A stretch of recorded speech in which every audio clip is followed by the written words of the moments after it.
Bismillahirrahmanirrahim. Assalamualaikum warahmatullahi wabarakatuh. Obboleeyyan kiyya jaalatamtoota fi kabajamtoota qaqqaaliiwwan Oromoodha. Akkam jirtan shamarran keenya hundi keessan fayyaa keessanii bakka jiraattan bakka jirtanitti Rabbi si wajjin haa jiraatu. Amrii jabaatti mara isinii haa laaffisu yaadaaf muraada keessan isinii haa guutu jecha inshaallah har'aa viidiyoo biraa qabadheetiin dhufe. Innis fayyummaa ilkaan keenyaa karaa salphaa ta'ee fi daqiiqaa muraasa keessatti akkamitti akka eeguu dandeenyu isin agarsiisuu fedha yookaan immoo isinii qooduu fedha jechuudha. Ilkaan keenya kan shanis haa ta'u, kan dhukkubus akkasumas kan foolii adda addaa kennus haa ta'u, akkasumas immoo kan dhiigus jechuudha. Daqiiqaa muraasa keessatti akkamitti yaaluu dandeenya ka jedhu inshaallah wajjin ilaalla jechuudha. Yoo danda'ame hundi keenya guyyatti yeroo lama haala saniin yaalamuu dandeenya. Torbee keessatti yeroo 3 yeroo 4 sanii olis jechuudha. Akkuma haalli isin mijaayetti akkuma immoo wanta barbaachisoo ta'e qabdanitti itti fayyadamtanii ittiin of yaaluu akka dandeettan gabaabinaan isin ibsu barbaada. Egaa kan wantoonni daqiiqaa muraasa keessatti ilkaan keenya kan shame, kan tortore, kan bifa biraa baase yookaan immoo kan foolii hin tolle kenne akkamitti yaaluu dandeenya, akkamitti immoo yeroo gabaabaa keessatti qulqulleessuu dandeenya ka jedhu waa gabaabduu waa lama waa 3 qabadhee dhufe jechuudha. Innis maali? Tokko yoo jenne paaking powder isa jedhamu isa kana paaking powder jedhama. Afaan Arabaatii fi afaan Ingiliffaatiin paaking powder kana. Inni biraa soogidda saalti isa jedhamu jechuudha. Soogidda daakamaa kanuma qabdan jechuudha. Soogiddi gosoota garaagaraa ta'uu danda'a. Soogidda inni biraa akkuma argaa jirtan asitti bishaan qopheesseetiin jira jechuudha. Bishaan kana wanti qopheesse isa walitti fayyadna jechuudha. Dursinee soogidda hagamtu nu barbaachisa. Bismillah. Fal'aanaa kana tokko soogidda, fal'aanaa sukkaaraa tokko soogidda. Bismillah.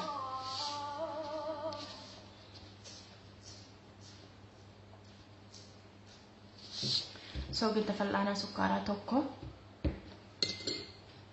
Paaking powderii fal'aanaa sukkaaraa kana lama jechuudha. Soogiddi fal'aanaa tokko, kun immoo paaking powderii fal'aanaa lama jechuudha. Fal'aanaa lamatti goona. Fal'aanaa lama garuu kuni yeroo hedduu fayyaduu danda'a. Fakkeenyaaf ganamaaf galgala akkasumas guyyaas fayyadamuu dandeetta, rakkoo hin qabu. Asitti kana eega walitti makee bishaan itti godha jechuudha. Paaking powderii fal'aanaa lamaa fi soogidda fal'aanaa sukkaaraa tokko eega walitti dabaleen booda bishaan asitti burcuqqoo guddaa dhiyeessee jira.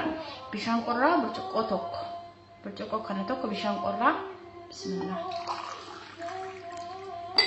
Bishaan qorraa burcuqqoo tokkoo fi bishaan walakkaa burcuqqoo walakkaa bishaan ho'aa burcuqqoo walakkaa jechuudha.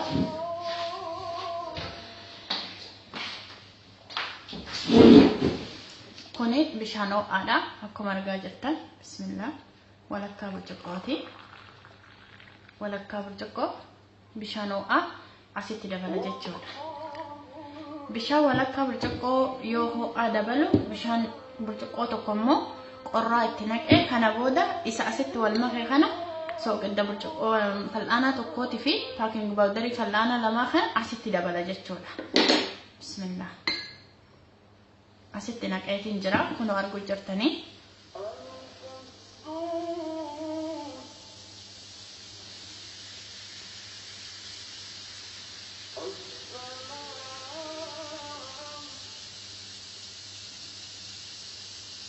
Kanas bulbulamee xumuramee jira inshaallah.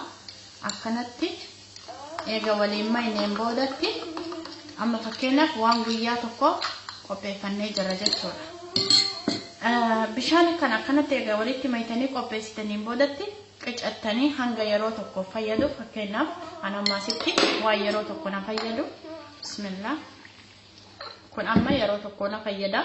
Amma fudheetiin deeme ilkaan kiyya ittiin dhiqa jechuudha. Yeroo ilkaan kiyya dhiqu habbuuqadheet furshaa ilkaanii san jechuudha. Isaan keessa fi gara keessatti gara ala buruushaa deebisee tufee kabiraatis fidee habbuuqadha. Bishaan biraan fidu jechuudha. Bishaan qulqulluu osoo hin taane bishaan kalxaa godhe yookaan immoo miksi godhe kana kanuma afaan lulluuqadhee ittuma deddeebisa daqiiqaa lamaaf laazim daqiiqaa lamaa fi suma kana habbuqattanii rigaa tuftanii dhumarratti yeroo foon nyaannu fakkeenyaaf ilkaan keessatti yeroo nu rakkatu muka ittiin ilkaan keessaa baasnu wayii ni jira yoo isa qabaattan isaan burush gootan jechuudha ilkaan keenya masma yookaan sarara qabaa sarara laayinii ilkaan keenya san keessa oofnaa jechuudha akka bishaan kun yookaan dawaan kun achi keessa galuuf jechuudha kana boodatti akka yeroo fakkeenyaaf kilooroksii uffata adii yoo waa tuqerraa yoo kilooroksitti goonu gubeerraa kaasusan ilkaan keenyarra yoo xiqqoo ture